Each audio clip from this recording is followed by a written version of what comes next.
আপনার এই কথার কি মানে? প্রেসিডেন্ট উনি ভাষণ দিবেন, ওনার হাতে আপনারা বয়াত নিলেন। বয়াত নেয় না?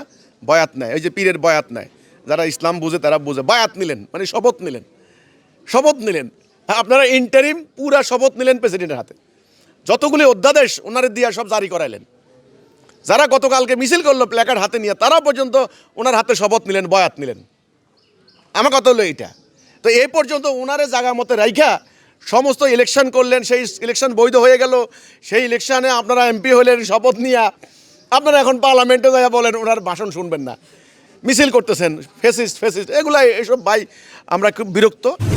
আমাদের আসলে বাংলাদেশের রাজনীতি নিয়ে আমার খুব আগ্রহ নাই। আমার মতো বোধহয় লক্ষ লক্ষ মানুষের আগ্রহ নাই। ঢাকা শহরে এবারে দেখলাম নির্বাচনে 70% মানুষ ভোট দিতে আসে নাই। আমরা খুব একটা বেশি এটা নিয়ে খুব একটা আগ্রহী না আসলে। এগুলি নাটক, ওয়াকআউট এগুলা দেখলাম স্বরাষ্ট্রমন্ত্রী বলতেছেন গণতন্ত্র এটা হয়েই থাকে।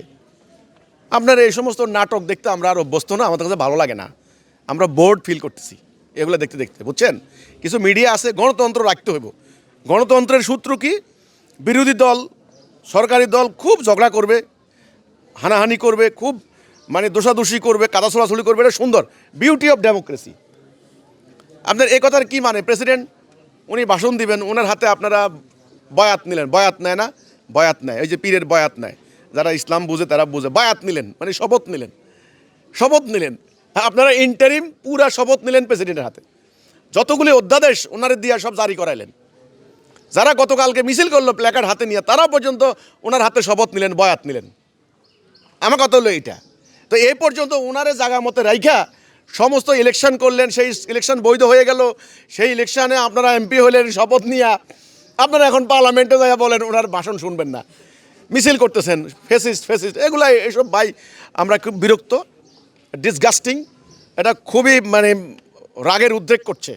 এগুলো নাটক। এই দেশের কোটি কোটি টাকা ধ্বংস করে দিয়ে, নষ্ট করে দিয়ে, প্রতি মিনিটে সংসদের এই যে সিস্টেমেটিক ওয়েতে এই যে লক্ষ লক্ষ টাকা খরচ করছে, এই যে হাজার হাজার কর্মচারী কর্মকর্তা, এগুলো আপনি বলেন এই সংসদ কি সার্বভৌম? সার্বভৌমত্ব কাকে বলে? সভরেন্টি কি আছে?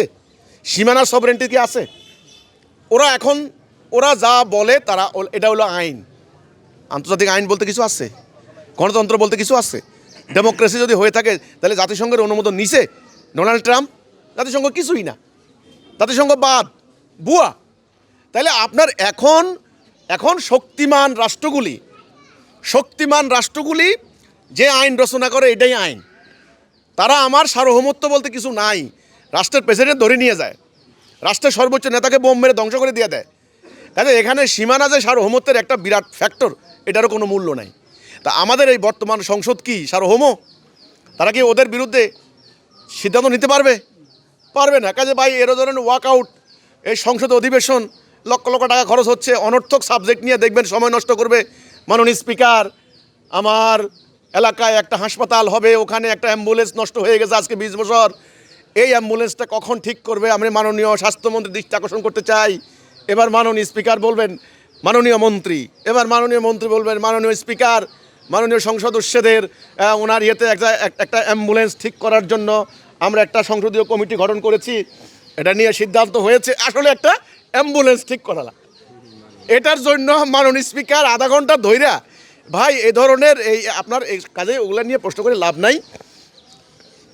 আমার কথা হচ্ছে এই, ওনারা এই ওয়াকআউট এগুলা কইরা এগুলা হাসির খোরাক হয়েছেন, এগুলা নাটক হচ্ছে। কাজেই এই নাটক বাদ দিতে হবে, কার্যকরী ব্যবস্থা নিতে হবে, প্র্যাকটিক্যাল কথা বলতে হবে। এখন বাঁচা মরার লড়াই, ঠিক আছে? এখন বাঁচা মরার লড়াই, আমাদের কিছুই নাই আসলে।